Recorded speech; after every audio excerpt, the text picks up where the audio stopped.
전라남도 강진군의 아침은 여느 때와 같이 고요했습니다. 설이 내린 논밭을 바라보며 김순자는 깊은 숨을 들이마셨죠. 65의 나이에도 그녀의 등은 여전히 고닫습니다. 단지 오늘은 몸이 좀 무거웠어요. 서울행 고속버스를 타기 위해 짐을 챙기며 순자는 아들 최민수에게 전화를 걸었습니다. 민수야, 오늘 서울 간다고 했잖니. 아침 9시 버스 타면 오후 3시쯤 도착할 거야. 전화기 너머로 들려오는 아들의 목소리는 어쩐지 들뜬 것 같지 않았습니다. 그러더니 전화를 바꿔달라는 듯 며느리의 목소리가 들렸어요. 어머님, 건강검진 예약은 내일 오전이죠? 그리고 언제까지 계실 예정이세요? 순자는 며느리의 퉁명스러운 목소리에 잠시 말문이 막혔지만 이내 담담하게 대답했습니다. 그래, 내일 11시야. 검진 끝나면 바로 내려갈 생각이었단다. 순자는 아들네 가족과 함께 시간을 보내고 싶었지만 며느리의 목소리에서 그런 기대를 접어야 할 것 같았습니다. 고속버스는 강진에서 서울까지 약 6시간을 달렸어요.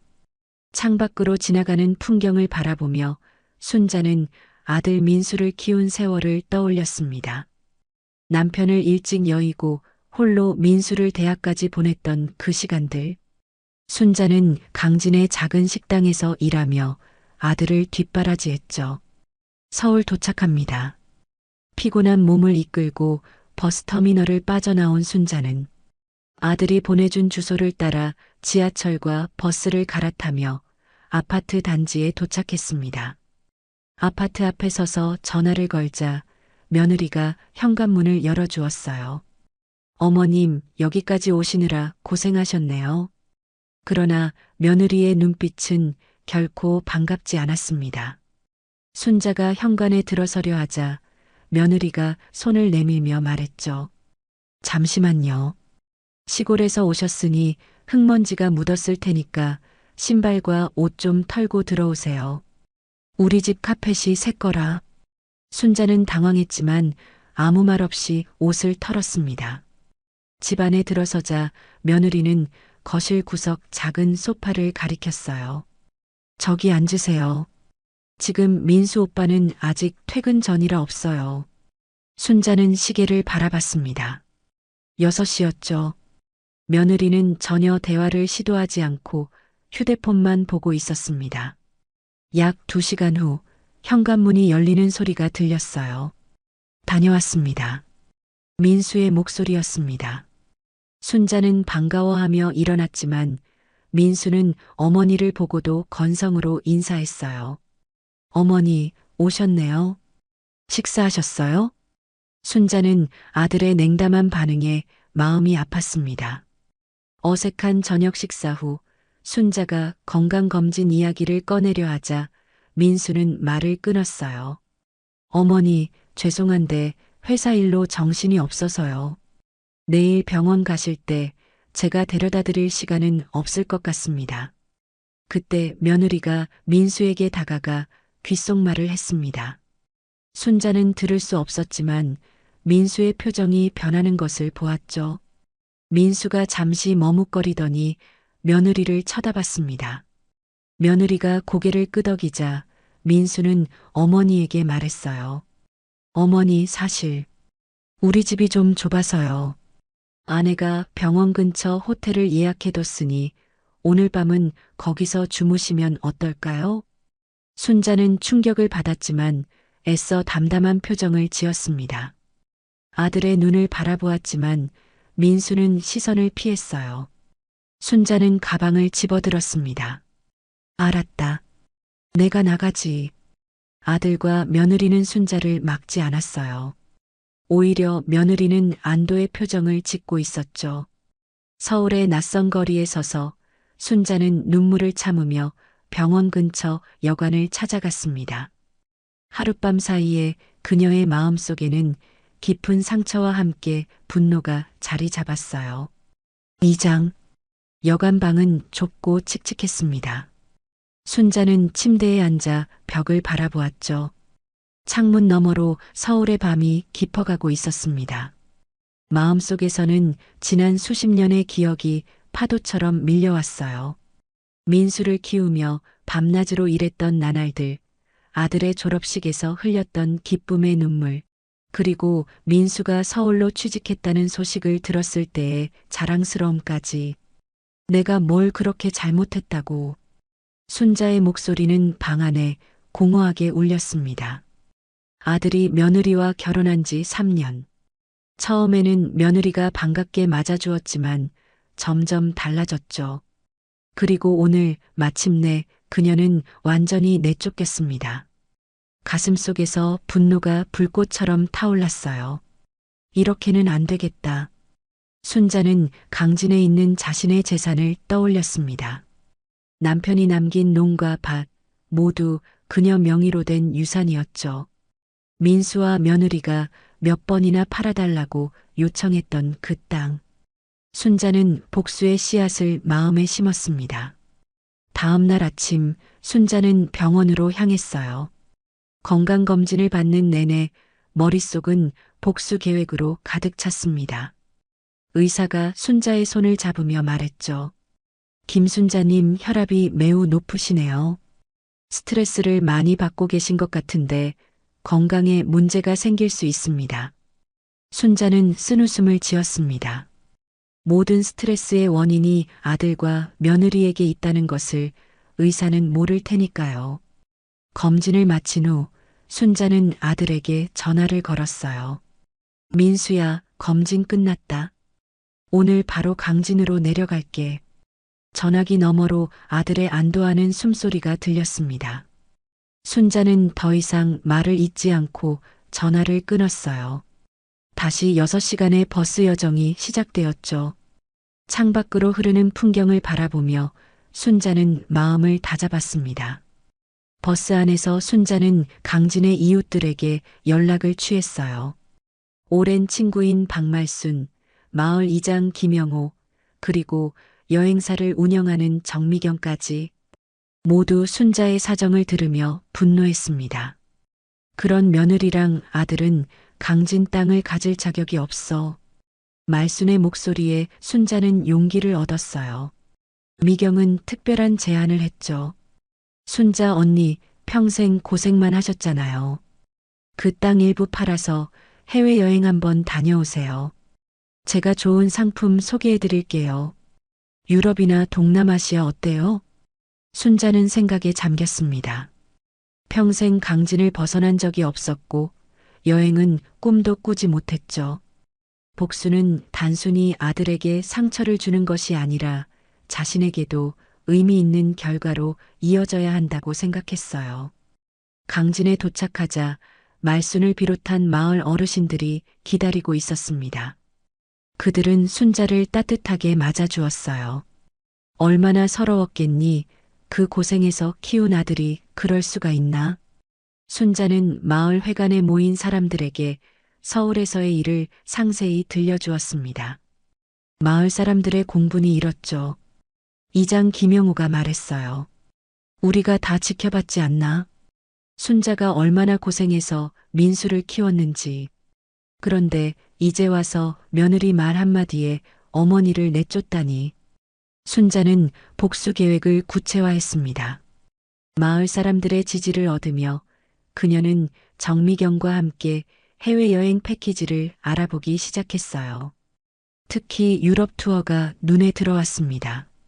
프랑스, 이탈리아, 스위스를 한 달 동안 여행하는 코스였죠. 땅 일부를 팔면 충분히 가능한 금액이었습니다. 다음 날 예상대로 민수에게서 전화가 왔습니다.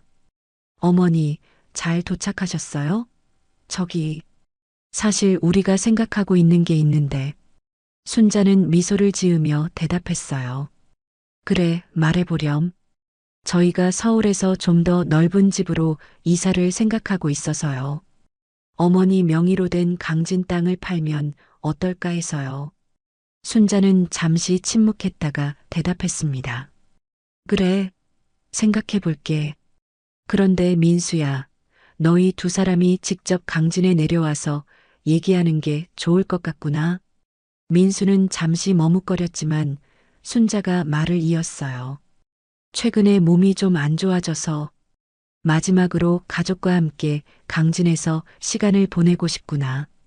그 말에 민수는 걱정스러운 목소리로 물었습니다. 몸이 많이 안 좋으세요? 병원은 가보셨어요? 서울에서 검진 받았잖니. 괜찮아. 큰 문제는 아니야. 그냥 너희와 시간을 보내고 싶을 뿐이야. 순자는 거짓말에 죄책감을 느꼈지만 복수를 위해서는 필요한 연극이라고 생각했습니다. 전화를 끊은 후 순자는 여행사에 들러 유럽 여행 상품을 예약했어요. 생전 처음으로 여권도 신청했죠. 마을 사람들은 그녀의 결정을 지지했고 말수는 함께 여행을 가자고 제안하기도 했습니다. 혼자 가는 것보다 둘이 가면 더 재밌을 거야. 나도 평생 해외여행 한번 가보고 싶었다고. 강진의 평화로운 밤, 순자는 창문을 열고 별이 빛나는 하늘을 바라보았습니다. 마음 한구석에는 아들에 대한 그리움이 남아 있었지만 이제 그녀는 자신을 위한 삶을 살기로 결심했어요. 복수는 시작되었고 이제 막 첫 단추를 꿰었습니다. 3장. 민수와 며느리가 강진으로 내려오기로 한 날이 다가왔습니다. 순자는 집안을 깨끗이 정리하고 아들 부부를 맞을 준비를 했죠. 옛 시골집이지만 순자는 늘 깔끔하게 관리했습니다. 마당에 핀 들꽃과 채소밭, 오래된 감나무가 어우러진 풍경이 평화로워 보였어요. 순자 씨, 여권 나왔어요. 정미경이 반가운 소식을 들고 찾아왔습니다. 순자는 처음 보는 여권을 받아들고 감격했어요. 6-5년을 살면서 한 번도 해외에 나가본 적 없는 그녀에게 이 작은 책자는 새로운 세상을 약속하는 열쇠 같았습니다. 출발은 다음 달 열흘날이에요. 준비할 것들은 제가 리스트 만들어 드릴게요. 순자는 미경의 말을 들으며 여행 계획을 상상했습니다. 프랑스의 에펠탑, 이탈리아의 베네치아, 스위스의 알프스 산맥. 생각만으로도 가슴이 설렜어요. 그러나 그 전에 아들과 며느리와의 대면이 기다리고 있었죠. 오후 2시 택시 한 대가 집 앞에 멈췄습니다. 민수와 며느리가 내렸어요. 순자는 마당에서 그들을 맞이했죠.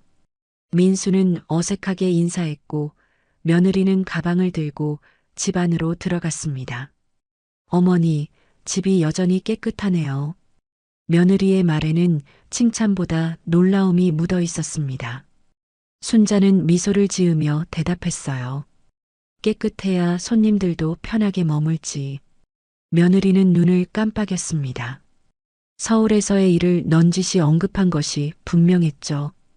민수는 어머니와 아내 사이의 긴장을 느꼈는지 서둘러 화제를 바꿨어요.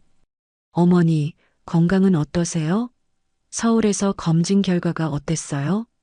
순자는 잠시 생각에 잠겼다가 대답했습니다. 큰 문제는 없더구나. 다만 좀 쉬어야 한다고 하더라. 그래서 생각한 게 있어. 민수와 며느리가 동시에 순자를 바라봤어요. 순자는 탁자 위에 놓인 여행 팸플릿을 가리켰습니다. 내가 해외여행을 좀 다녀올까 해. 며느리의 눈이 커졌습니다. 민수도 놀란 표정이었어요. 해외여행이요? 어머니가요? 순자는 고개를 끄덕였습니다. 그래, 내가 평생 한 번도 해외에 나가본 적이 없잖니. 이제라도 가보고 싶어? 며느리가 팸플릿을 집어들었습니다.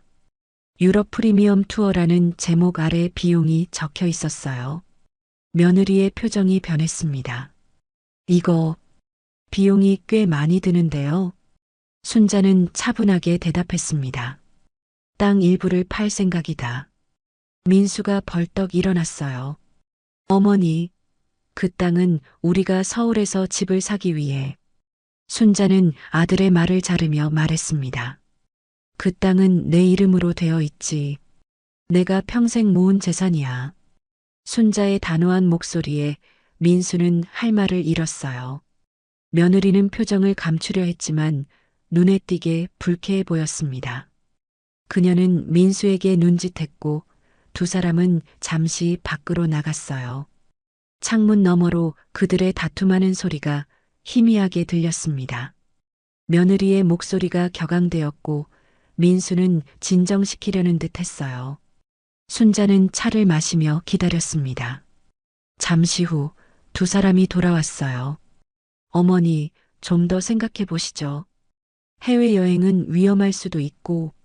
순자는 아들의 말을 들으며 미소 지었습니다. 걱정 마라. 말순이와 함께 가기로 했어. 여행사에서 모든 것을 챙겨준다고 했고. 며느리가 참지 못하고 물었어요. 그럼 땅은 언제 파실 건가요? 순자는 며느리의 속마음을 꿰뚫어 보았지만 평온하게 대답했습니다.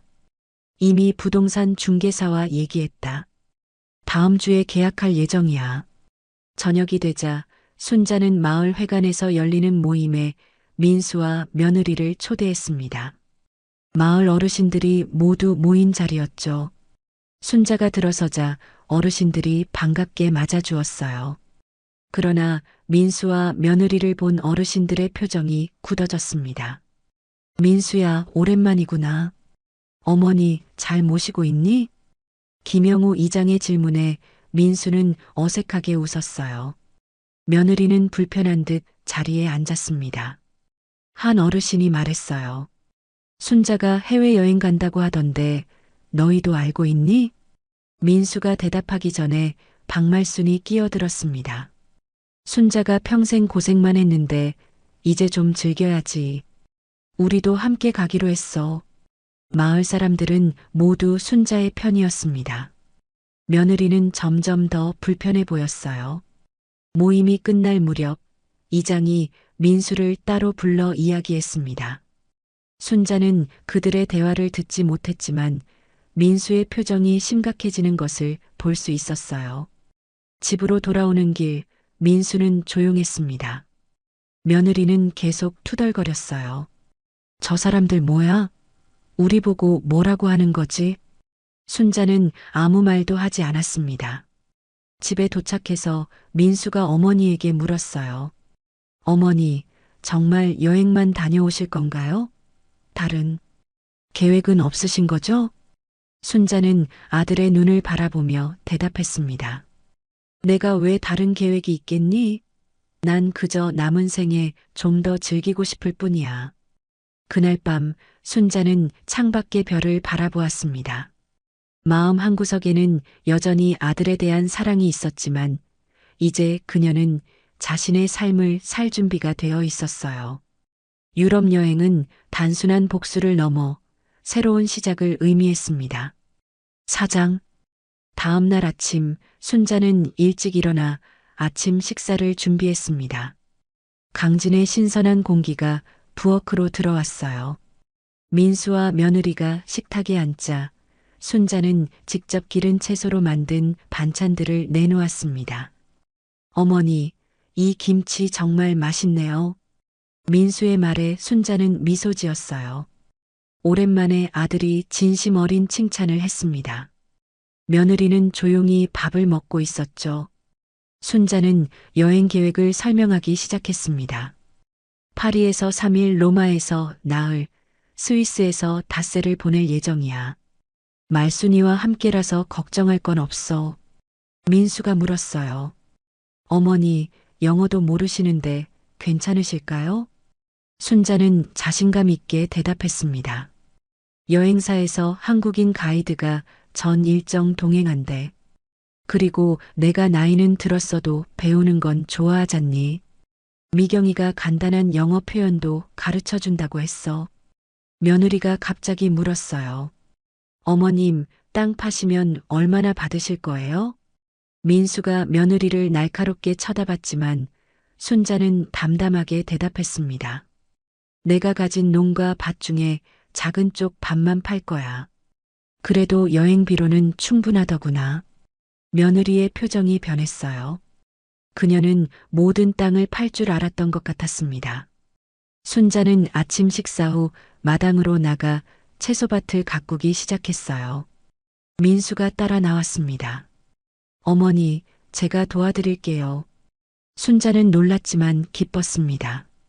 아들과 함께 밭을 가꾸는 것은 오랜만이었어요. 일하면서 민수가 조심스럽게 말을 꺼냈습니다. 어머니, 어제 이장님이 저한테 많은 얘기를 하셨어요. 순자는 손을 멈추고 아들을 바라봤어요. 무슨 얘기? 서울에서 어머니를 제대로 모시지 못했다고, 제가 어머니 마음을 많이 아프게 했다고. 순자는 아무 말도 하지 않았습니다. 민수가 계속 말했어요. 사실 저도 알고 있었어요. 아내가 어머니를 대하는 태도가 옳지 않다는 걸. 제가 너무 아내 편만 들었죠. 순자의 눈에 눈물이 고였습니다. 오랫동안 기다려온 아들의 인정이었어요. 민수야, 내가 그렇게 생각한다면 왜 나를 막지 않았니? 민수는 고개를 숙였습니다. 용기가 없었어요. 아내와 다투기 싫었고, 어머니는 언제나처럼 이해해 주실 거라고 생각했죠. 순자는 깊은 숨을 내쉬었어요. 아들의 솔직한 고백이 마음을 움직였지만 상처는 여전히 아물지 않았습니다. 엄마도 사람이야, 민수야. 나도 마음이 있고 상처받을 수 있어. 두 사람은 한동안 말없이 채소밭을 가꾸었습니다.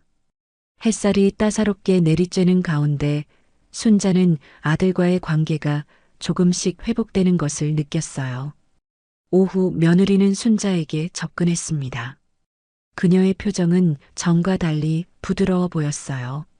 어머님, 저희가 서울로 돌아가기 전에 혹시 나머지 땅도 파실 의향은 없으신가요? 순자는 며느리를 유심히 바라봤습니다.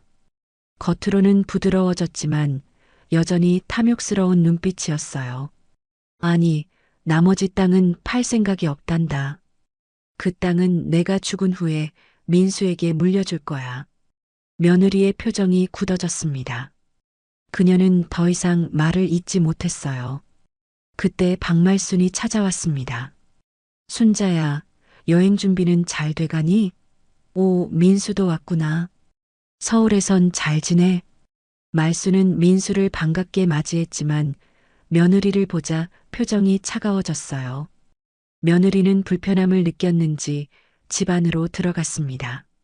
말순이 순자에게 속삭였어요. 저 며느리 여전히 탐욕스러워 보이네. 순자는 조용히 고개를 끄덕였습니다. 말순은 여행 준비물 리스트를 보여주며 이야기를 이어갔어요. 두 사람은 설레는 마음으로 유럽에서 보게 될 풍경들을 상상했습니다.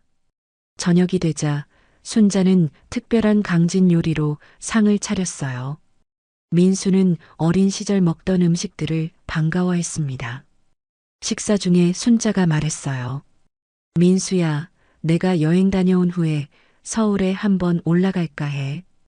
민수는 놀라며 물었습니다. 정말요? 그때는 꼭 우리 집에 머무르세요. 순자는 미소 지었지만 며느리의 표정은 복잡해 보였어요. 순자는 며느리를 향해 말했습니다.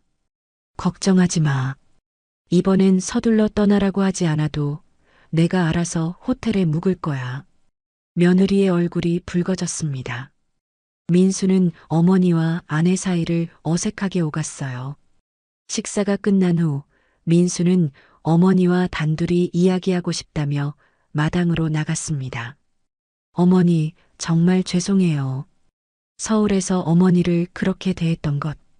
순자는 아들의 손을 잡았어요. 민수야, 엄마는 내가 행복하길 바란다.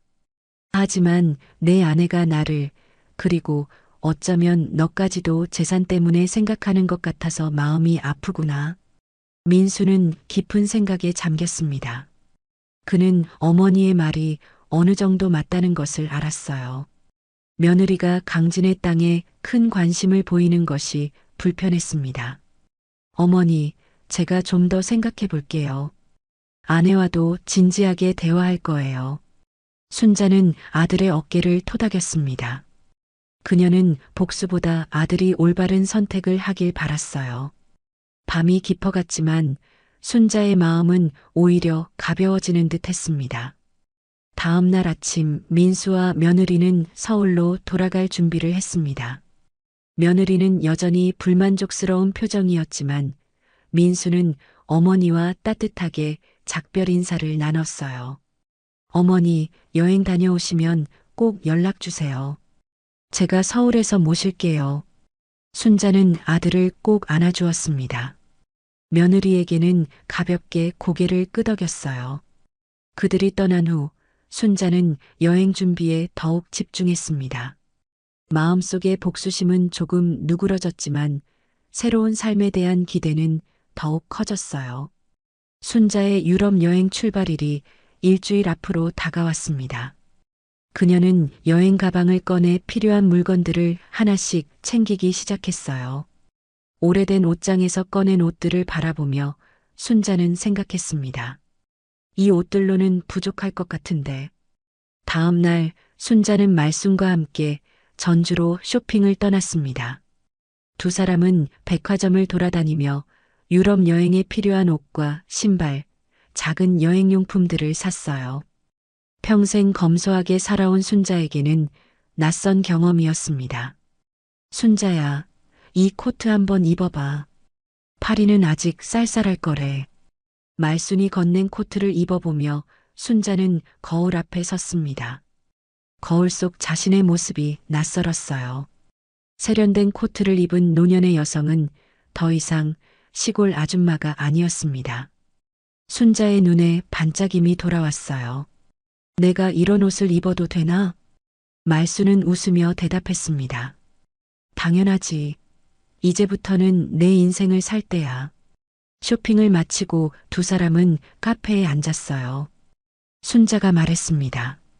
민수에게서 전화가 왔었어. 지난주에 강진에 다녀간 후로 자주 연락해. 말수는 차를 마시며 물었어요. 뭐라고 하던? 여행 잘 다녀오라고, 그리고 서울에서의 일에 대해 또 사과하더라고. 며느리는 여전히 냉담하다고 하더군. 말수는 고개를 끄덕였습니다. 그럴 만도 하지. 땅 팔아서 돈 받을 줄 알았는데 내가 여행 간다고 하니 당연히 못마땅할 테지. 순자는 창밖을 바라보았어요.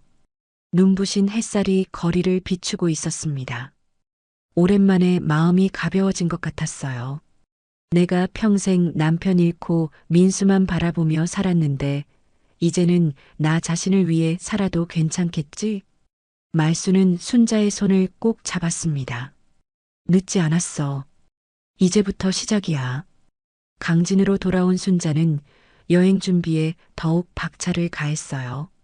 미경이 준 여행 책자를 읽으며 프랑스어와 이탈리아어 인사말을 외웠습니다. 봉주르, 그라치에.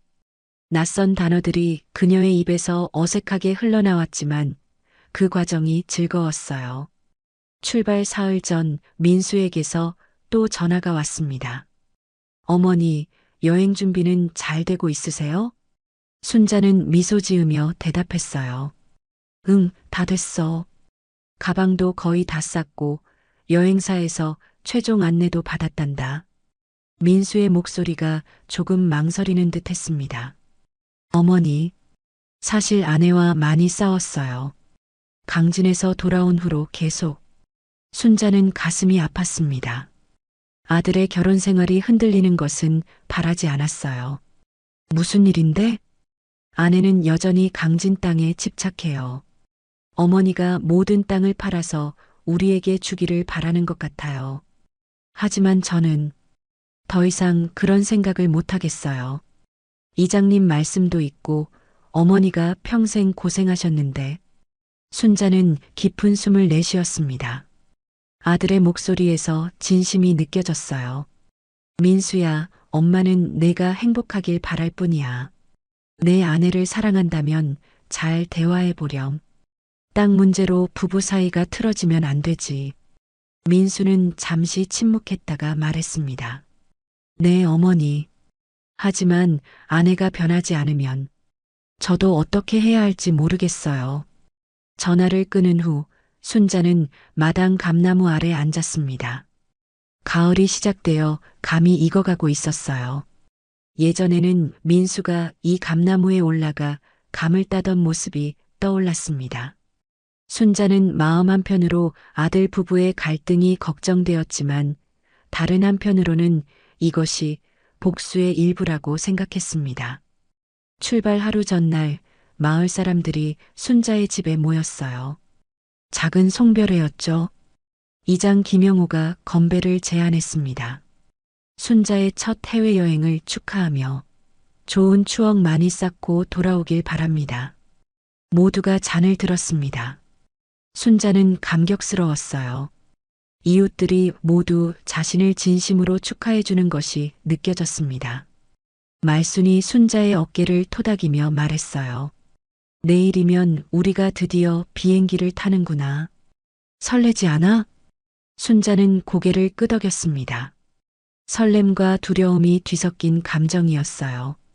평생 한 번도 해외에 나가본 적 없는 그녀에게 이번 여행은 큰 도전이었습니다. 송별회가 끝나고 혼자 남은 순자는 집안을 정리했어요. 민수의 어린 시절 사진을 바라보며 잠시 생각에 잠겼습니다.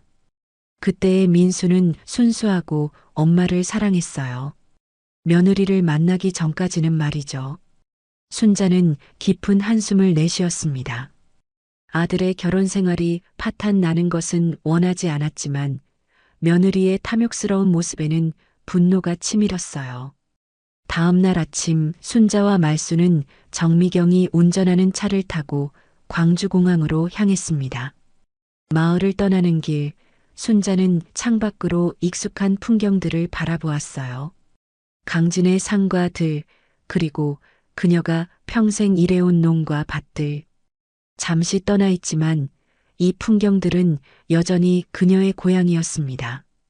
공항에 도착한 순자와 말수는 처음 보는 공항의 분위기에 압도되었어요. 미경이 체크인 절차를 도와주었습니다. 두 분, 여권과 항공권 잘 챙기세요. 그리고 이건 유럽에서 쓰실 비상금이에요. 미경이 건넨 유로 지폐를 보며 순자는 감탄했습니다. 낯선 화폐였지만 곧 그녀가 새로운 세상에서 사용하게 될 돈이었어요. 비행기에 오르기 전 순자는 마지막으로 휴대폰을 확인했습니다. 민수에게서 문자가 와 있었어요. 어머니, 안전한 여행 되세요. 다녀오시면 꼭 뵙고 싶습니다. 사랑합니다. 순자의 눈에 눈물이 고였습니다. 민수의 진심 어린 메시지에 복수심보다는 애틋함이 밀려왔어요. 그녀는 간단히 답장을 보냈습니다. 고맙다. 엄마도 너를 사랑한다. 비행기가 이륙하며 순자의 새로운 여정이 시작되었습니다. 창밖으로 점점 작아지는 한국 땅을 바라보며 순자는 생각했어요. 이번 여행은 단순한 복수가 아니라 자신을 위한 새로운 시작이라고. 며느리에게 상처받은 마음은 여전했지만 이제 그녀는 자신의 남은 인생을 어떻게 살아갈지 생각하기 시작했습니다. 파리의 아침은 순자가 상상했던 것보다 훨씬 더 아름다웠습니다. 호텔 창문을 열자 에펠탑이 멀리서 보였어요. 순자는 꿈을 꾸는 것 같았습니다. 평생 동안 텔레비전이나 책에서만 보던 풍경이 이제 그녀의 눈앞에 펼쳐져 있었죠. 순자야, 준비됐어? 오늘 일정이 빡빡하대. 말순이 문을 두드렸습니다. 두 사람은 서둘러 준비를 마치고 호텔 로비에서 가이드를 만났어요. 한국인 가이드 김민지는 열정적으로 일정을 설명했습니다. 오늘은 에펠탑, 루브르 박물관, 그리고 세느강 유람선을 타보실 거예요. 파리의 핵심을 다 경험하실 수 있을 거예요. 버스를 타고 에펠탑으로 향하는 길, 순자는 창밖으로 파리의 거리를 감상했습니다.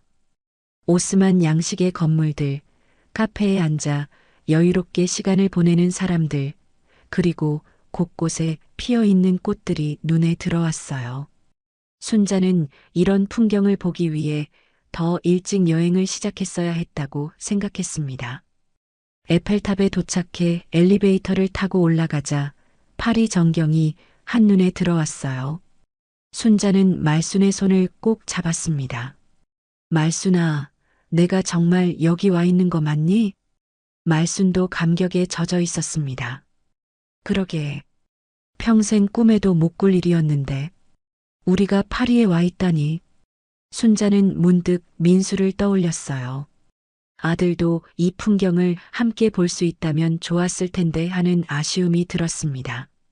하지만 곧 며느리의 차가운 태도가 생각났고 순자는 마음을 다잡았어요. 이번 여행은 나를 위한 것이라고. 점심시간 그들은 현지 레스토랑에서 프랑스 요리를 맛보았습니다. 처음 먹어보는 에스카르고와 퐁듀에 두 사람은 처음엔 머뭇거렸지만 용기를 내어 맛보고는 놀라워했어요. 이것도 달팽이라고? 우리 강진에서 밭에 있는 거랑은 차원이 다르네. 말순의 말에 순자는 웃음을 터뜨렸습니다. 강진에서의 일상이 얼마나 멀게 느껴지는지 모르겠어요. 여기서는 그저 새로운 경험을 즐기는 여행자일 뿐이었습니다. 오후에는 루브르 박물관을 방문했어요. 모나리자 앞에서 사진을 찍고 고대 이집트 유물들을 구경하면서 순자는 세계의 넓음을 실감했습니다. 가이드 민지의 설명을 들으며 순자는 인류 역사와 문화에 대한 경외심을 느꼈어요. 어머, 저 그림 좀 봐. 우리가 알던 세상보다 훨씬 더 크고 복잡하구나. 말순이 속삭였습니다. 순자도 동감했어요. 그들의 세계관이 하루 만에 넓어진 기분이었습니다. 저녁에는 세느강 유람선을 탔어요.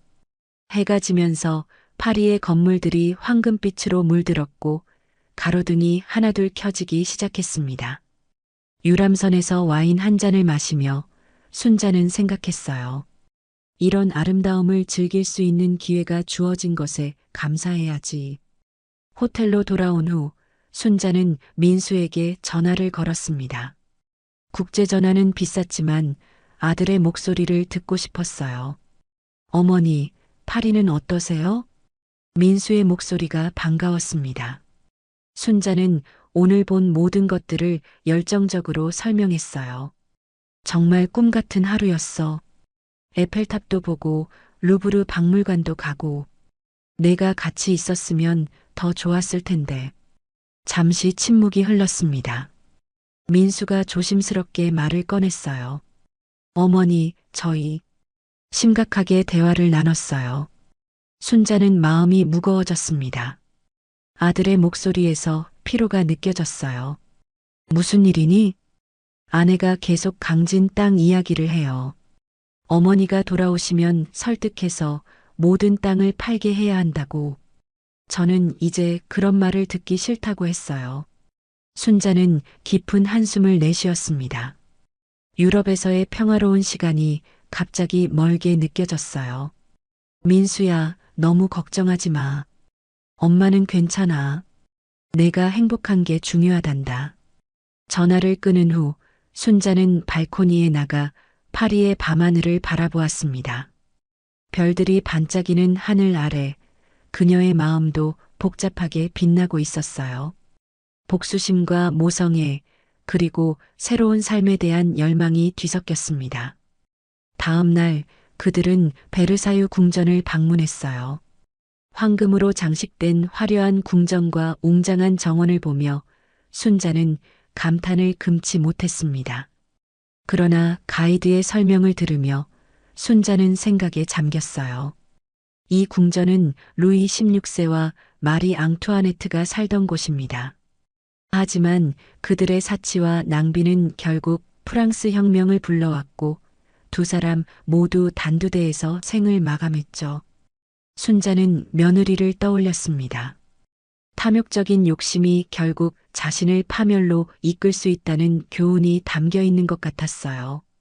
순자는 민수가 현명한 선택을 하길 바랐습니다. 파리에서의 마지막 날 순자와 말수는 몽마르트 언덕을 올랐어요. 파리가 내려다 보이는 언덕에서 두 사람은 화가들이 그림을 그리는 모습을 구경했습니다.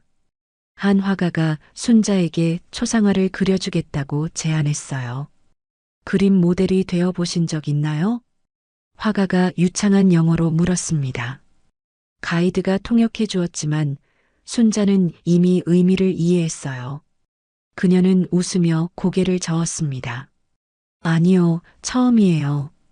화가가 순자의 초상화를 그리는 동안 그녀는 자신의 인생을 돌아보았습니다.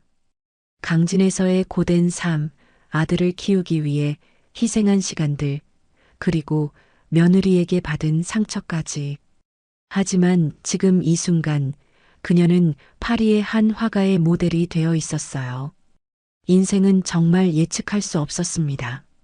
완성된 초상화를 받아든 순자는 감격했습니다. 화가가 그린 그녀의 모습은 강인하면서도 온화했어요. 눈가의 주름은 삶의 지혜를 담고 있었고 입가의 미소는 희망을 품고 있었습니다. 마음에 드세요? 화가가 물었습니다. 순자는 고개를 끄덕였어요. 네, 정말 아름답네요. 고맙습니다. 이탈리아로 떠나기 전 순자는 그 초상화를 조심스럽게 가방에 넣었습니다. 이것은 단순한 기념품이 아니라 그녀의 새로운 시작을 상징하는 것이었어요. 로마에 도착한 그들은 또 다른 문화와 역사를 경험했습니다. 콜로세움과 바티칸 시티를 방문하며 순자는 세계의 다양성에 감탄했어요. 로마의 좁은 골목길을 걷고 분수에 동전을 던지며 소원을 빌었습니다. 그녀의 소원은 무엇이었을까요? 아마도 아들의 행복과 자신의 평안한 여생을 위한 것이었을 겁니다. 스위스에서는 알프스 산맥의 장엄함에 압도되었어요. 융프라우 산을 오르며 순자는 자연의 위대함 앞에서 자신의 문제들이 얼마나 작게 느껴지는지 깨달았습니다. 말씀과 함께 산 정상에서 본 풍경은 평생 잊지 못할 것 같았어요. 순자야, 우리가 정말 이렇게 멋진 곳에 와 있다니 믿어지니? 말순이 물었습니다. 순자는 미소를 지었어요. 믿어지지 않아.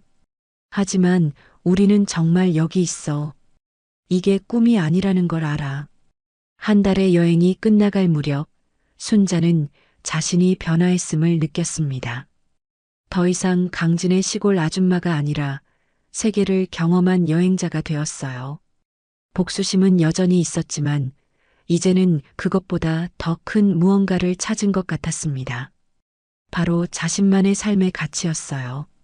한 달의 유럽 여행을 마치고 강진으로 돌아온 순자는 많은 것이 달라졌음을 느꼈습니다.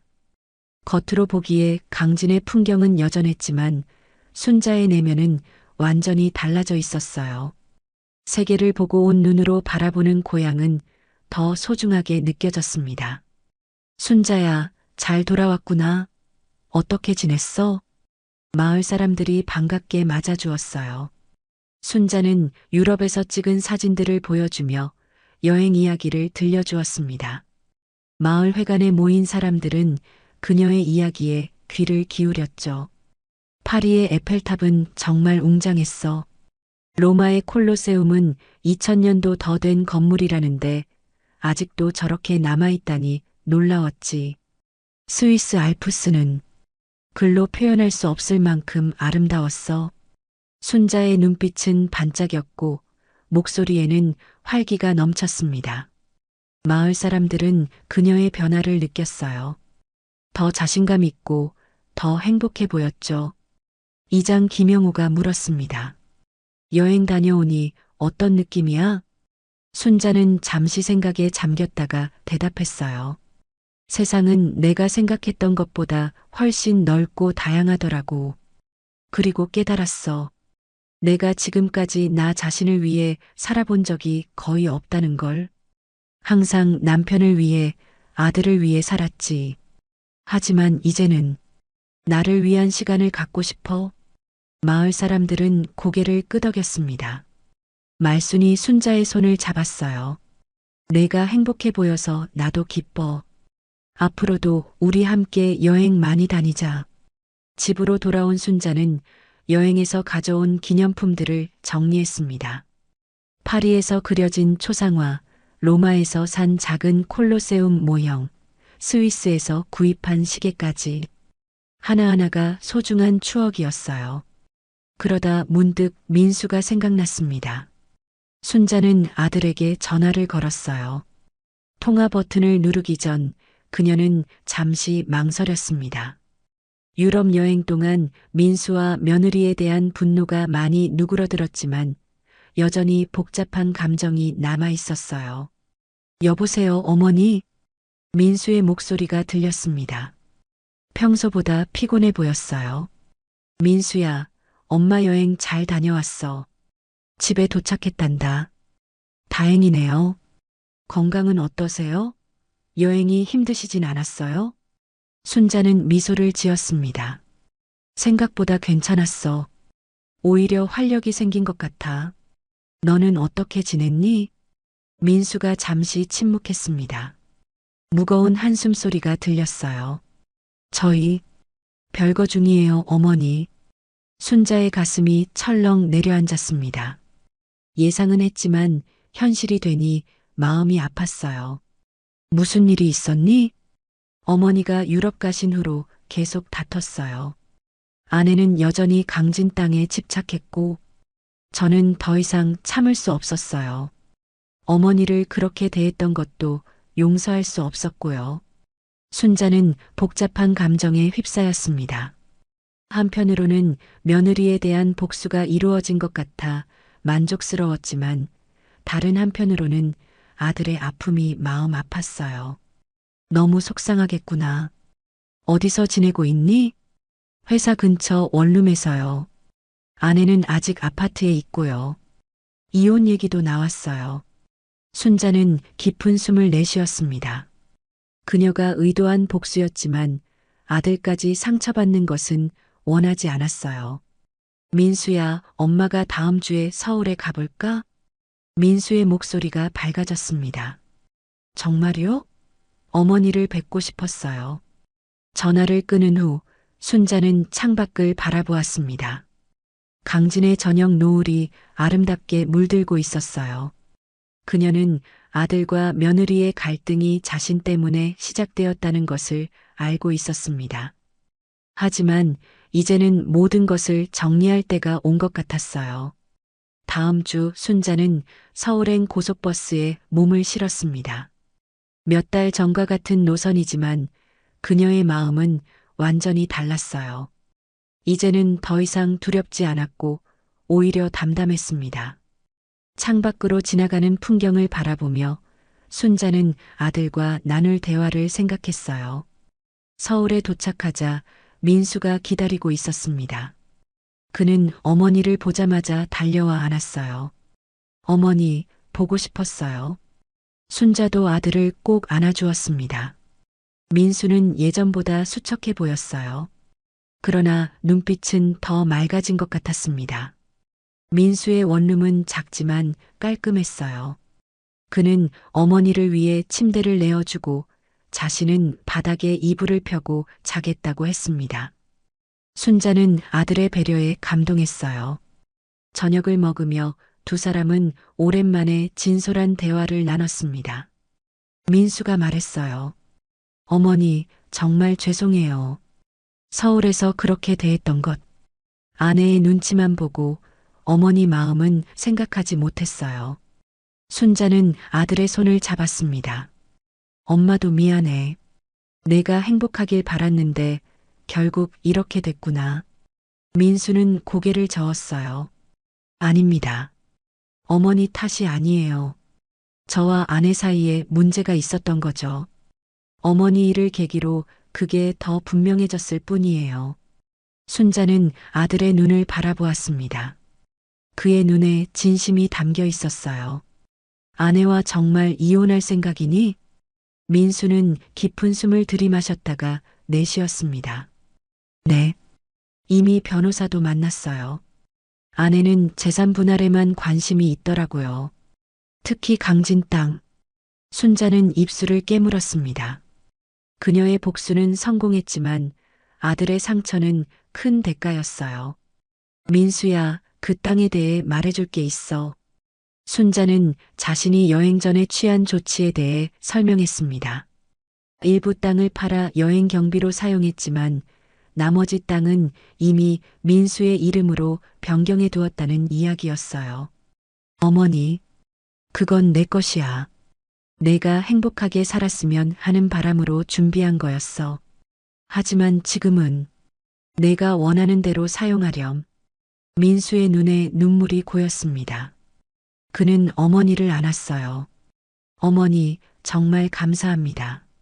하지만 저는 그 땅을 팔고 싶지 않아요. 그건 우리 가족의 역사니까요. 언젠가 제가 강진으로 내려가서 어머니와 함께 살게 될지도 모르잖아요. 순자는 놀랐습니다.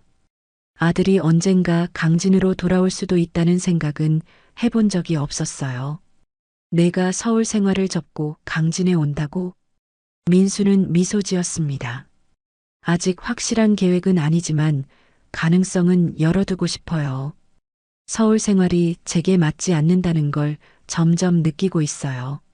순자는 가슴이 따뜻해지는 것을 느꼈습니다. 복수심으로 시작된 이 모든 일이 오히려 그녀와 아들을 더 가깝게 만들었어요. 다음 날 순자는 민수의 제안으로 며느리를 만나기로 했습니다. 며느리는 처음에는 거절했지만 결국 카페에서 만나기로 했어요. 순자는 조금 긴장되었지만 유럽 여행에서 얻은 자신감으로 마음을 다잡았습니다. 카페에 도착하자 며느리가 이미 와 있었어요. 그녀는 예전보다 초조해 보였습니다.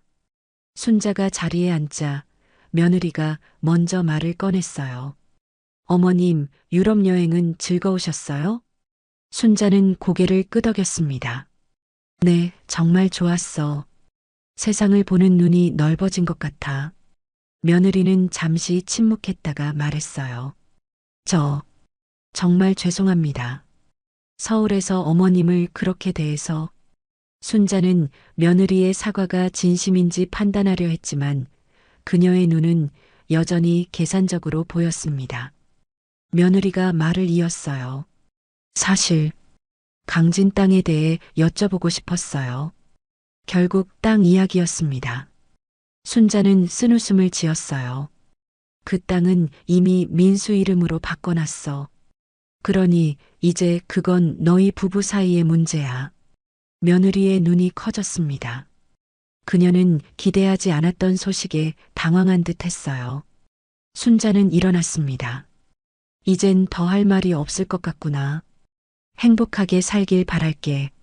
순자는 카페를 나왔어요. 가슴속에 남아있던 복수심이 조금씩 사라지는 것을 느꼈습니다. 이제 그녀는 새로운 시작을 준비할 때였어요. 강진으로 돌아온 지 한 달이 지났습니다. 가을이 깊어가는 풍경 속에서 순자는 마당에 심은 국화를 가꾸고 있었어요. 따스한 햇살이 그녀의 얼굴을 비추었고 마음은 평온했습니다. 멀리서 누군가 부르는 소리가 들렸어요. 순자 씨, 손님 왔어요. 정미경이 누군가를 데리고 오고 있었습니다. 순자는 고개를 들었어요. 민수였습니다. 아들이 큰 여행 가방을 끌고 오는 모습에 순자는 놀랐어요. 민수야, 갑자기 웬일이니? 민수는 어머니에게 다가와 포옹했습니다. 그의 얼굴은 편안해 보였어요. 어머니, 잠시 강진에서 지내보려고요. 회사는 당분간 재택근무로 허락받았어요. 순자는 기뻤지만 의아했습니다. 민수는 어머니의 의문을 읽은 듯 덧붙였어요. 아내와 이혼 절차가 거의 끝나가요. 모든 걸 정리하고 새 출발하고 싶어서요. 순자는 아들을 안으로 안내했습니다. 민수는 시골집 안을 둘러보며 추억에 잠겼어요. 여기 아직 제 방이 그대로네요. 민수의 방은 그가 대학에 갔을 때 그대로였습니다. 책장에는 민수가 좋아하던 책들이, 벽에는 그가 받았던 상장들이 걸려 있었어요. 순자는 아들의 방을 늘 깨끗이 유지했습니다. 매일 청소했지. 언젠가 내가 돌아올 거라 생각했으니까. 민수의 눈에 눈물이 고였습니다. 그는 어머니의 손을 잡았어요. 정말 죄송해요, 어머니. 이제야 깨달았어요.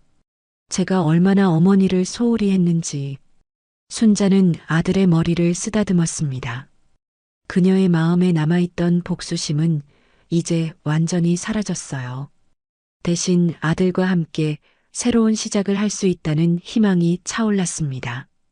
저녁이 되자 말순과 마을 어르신들이 찾아왔어요. 민수가 강진에 왔다는 소식을 듣고 반가워했습니다. 이장 김영호가 민수에게 물었어요. 서울 생활은 접고 내려온 거야? 민수는 미소 지었습니다. 아직은 아니지만 가능성은 열어두고 있어요. 강진에서의 삶이 어떨지 경험해보고 싶어서요. 순자는 아들이 서울의 삶을 완전히 포기할 거라고 기대하지는 않았습니다. 그저 지금 함께 있다는 것만으로도 충분히 행복했어요. 그날 밤 오랜만에 가족 식사를 하며 순자는 유럽 여행 이야기를 자세히 들려주었습니다. 파리의 에펠탑은 밤에 더 아름다워. 불빛이 반짝이는 모습이 마치 별들이 땅으로 내려온 것 같았단다. 민수는 어머니의 이야기에 푹 빠졌습니다. 그는 어머니가 이렇게 열정적으로 말하는 모습을 오랜만에 보았어요. 어머니, 다음에는 저도 함께 가요. 유럽도 좋고 다른 곳도 좋고요. 순자는 놀랍고 기뻤습니다. 민수와 함께하는 여행은 상상도 못했던 일이었어요. 그럼 좋지. 다음엔 어디로 갈까? 며칠 동안 민수는 강진의 일상에 적응하려 노력했습니다. 아침에 일어나 어머니와 함께 채소밭을 가꾸고 낮에는 노트북으로 원격 근무를 했어요. 저녁에는 어머니와 산책을 하며 대화를 나눴습니다. 어머니, 제가 맹목적으로 출세만 줬다가 정작 중요한 것을 놓쳤던 것 같아요. 무슨 말이니? 가족의 소중함이요. 어머니가 얼마나 저를 사랑하셨는지, 제가 얼마나 어머니를 소홀히 했는지. 순자는 아들의 깨달음에 감사했습니다. 복수를 위해 시작한 일이었지만 결과적으로 아들이 인생의 중요한 가치를 깨닫게 된 것 같았어요. 어느 날 민수는 어머니에게 제안했습니다. 어머니, 강진복지센터에 기부를 하면 어떨까요? 순자는 놀랐어요. 처음에는 땅을 복지재단에 기부하려 했던 자신의 계획을 떠올렸습니다. 무슨 기부? 제 이름으로 된 땅의 일부를 팔아서요. 강진 아이들을 위한 교육 프로그램이나 노인분들을 위한 시설에 기부하면 좋을 것 같아요. 순자의 눈에 눈물이 고였습니다. 아들이 이렇게 성장했다는 사실이 자랑스러웠어요. 그거 정말 좋은 생각이구나. 며칠 후 순자와 민수는 강진군청을 방문했습니다. 그들은 땅 일부를 팔아 마련한 돈으로 김순자 마이너스 최민수 장학재단을 설립하기로 했어요. 이 재단은 강진의 어려운 학생들에게 장학금을 지원하고 노인들을 위한 복지 프로그램을 운영할 예정이었습니다. 군청을 나온 후 민수가 어머니에게 말했어요. 어머니, 아내에게서 연락이 왔어요. 순자는 긴장했습니다. 며느리는 여전히 그녀에게 불편한 존재였어요. 무슨 내용이었니? 사과하더군요. 진심으로요. 모든 법적 절차가 끝나고 자신의 행동을 돌아봤다고, 특히 어머니께 큰 잘못을 했다고요. 순자는 잠시 생각에 잠겼습니다. 며느리의 진심을 믿기는 어려웠지만 이제는 과거에 연연하지 않기로 했어요. 그래. 사람은 누구나 실수할 수 있지. 중요한 건 깨닫고 변화하는 거야. 민수는 어머니의 넓은 마음에 감동했습니다. 그는 어머니의 손을 꼭 잡았어요. 어머니 덕분에 제가 많이 배웠어요. 용서의 의미도, 가족의 소중함도. 2달 후 김순자 마이너스 최민수 장학재단 개소식이 열렸습니다.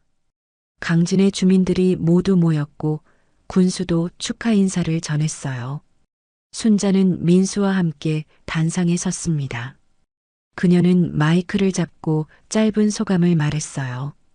저는 평생을 강진에서 살았습니다. 이곳에서 아들을 키우고 인생의 기쁨과 슬픔을 경험했지요. 이제 제 인생의 남은 시간은 이 마을에 보답하며 살고 싶습니다. 이 재단이 강진의 아이들과 어르신들에게 작은 도움이 되기를 바랍니다. 박수 소리가 울려 퍼졌습니다. 민수도 말을 이었어요. 저는 오랫동안 고향을 떠나 있었습니다. 그러나 이제 깨달았습니다. 진정한 행복은 성공이나 부가 아니라 가족과 함께하는 시간, 그리고 다른 이들과 나누는 삶에 있다는 것을요. 개소식이 끝난 후 순자와 민수는 함께 집으로 돌아왔습니다. 저녁 노을이 강진의 들판을 붉게 물들이고 있었어요. 순자는 마당에 앉아 차를 마시며 아들과 대화를 나눴습니다. 민수야, 엄마는 내가 정말 자랑스럽단다. 민수는 미소 지었습니다. 어머니, 저는 앞으로도 자주 강진에 내려올 거예요. 그리고 언젠가는 정말로 여기서 살지도 모르겠어요. 순자는 행복했습니다. 그녀의 인생은 예상치 못한 방향으로 흘러갔지만 결국 더 나은 곳으로 이끌어졌어요. 복수심으로 시작한 여정이 화해와 성장으로 마무리된 것입니다. 다음 날 순자는 지역 아이들을 위한 프로그램에 자원봉사를 시작했습니다. 그녀는 아이들에게 유럽 여행 이야기를 들려주며 세계의 넓음과 꿈의 중요성을 가르쳤어요. 할머니, 저도 나중에 외국에 가보고 싶어요. 한 아이가 말했습니다. 순자는 그 아이의 머리를 쓰다듬으며 대답했어요. 그럼 열심히 공부하렴. 세상은 정말 넓고 아름다운 곳이란다. 저녁, 민수는 어머니에게 편지 한 통을 건넸습니다. 언젠가 어머니가 아프실 때를 대비해 쓴 편지라고 했어요. 하지만 지금 읽어주고 싶다고 했습니다. 순자는 편지를 펼쳤어요. 어머니께 제가 어릴 적부터 지금까지 어머니는 항상 저의 버팀목이셨습니다. 홀로 저를 키우시며 겪으셨을 어려움과 고통을 이제야 조금이나마 이해하게 되었습니다. 어머니의 희생과 사랑이 있었기에 제가 지금 여기 있습니다. 제가 어머니의 마음을 아프게 했던 모든 순간들을 진심으로 사과드립니다. 특히 서울에서의 일은 제 삶에서 가장 부끄러운 순간이었습니다. 하지만 그 일이 저에게 중요한 깨달음을 주었습니다. 가족은 서로를 아끼는 마음이 있어야 한다는 것을요. 어머니의 유럽 여행이 단순한 여행이 아니라 어머니 자신을 찾아가는 여정이었다는 것을 알게 되었습니다. 그 여정을 통해 어머니도 저도 성장했습니다. 이제 저는 어머니와 함께 새로운 여정을 시작하고 싶습니다. 건강이 허락하는 한 어머니와 함께 더 많은 추억을 쌓고 싶습니다. 사랑합니다, 어머니. 그리고 감사합니다. 당신의 아들 민수올림. 순자의 눈에서 눈물이 흘렀습니다. 그녀는 아들을 꼭 안았어요. 이 모든 여정이 결국 아들과의 진정한 화해로 이어졌다는 것이 기적처럼 느껴졌습니다. 민수야, 엄마도 너를 사랑한다. 밤이 깊어가는 강진의 하늘에는 별들이 반짝였습니다. 순자는 창문을 열고 그 별들을 바라보았어요. 그녀의 인생은 예기치 못한 방향으로 흘러갔지만 결국에는 더 아름다운 곳에 도달했습니다. 복수심으로 시작된 여정이 용서와 화해로 마무리된 것입니다. 마을 복지센터에서 아이들과 웃으며 시간을 보내는 순자의 모습은 이제 강진의 일상이 되었습니다.